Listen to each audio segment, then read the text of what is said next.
गोंदिया नगर परिषदेच्या 3 प्रभागातील 3 जागांसाठी आणि तिरोडा नगर परिषदेच्या एका प्रभागातील एका स्थगित जागेसाठी मतदान होत आहे। याआधी 2 डिसेंबरला गोंदिया आणि तिरोडा नगर परिषद तसंच गोरेगाव आणि सालेकसा या 2 नगरपंचायतीकरिता मतदान प्रक्रिया पार पडली असून उद्या सर्वच ठिकाणी मतमोजणी होणार आहे। मात्र या सर्व प्रक्रियेमुळे मतदार नाराज असून याचा निश्चित फरक हा मतदानावर होत असल्याची भावना मतदारांनी व्यक्त केली।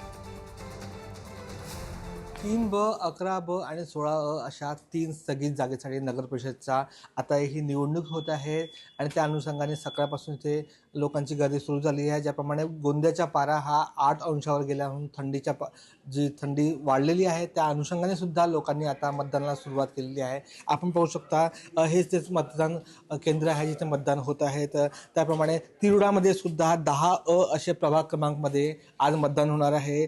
जवळपास 18,000 मतदार जे आहे आपला मतदानाचा हक्क आज बजावणार आहे। त्या अनुषंगाने उद्या आता मतमोजणी आहे आणि कोणाचा अंगावर कोणत्या पक्षाचा अंगावर गुलाल पडणार आहे, कोण नगराध्यक्ष होणार आहे हे सुद्धा आता बघण्यायोग्य ठरणार आहे। आशिष जुंगरे, पुढारी न्यूज, गोंदिया।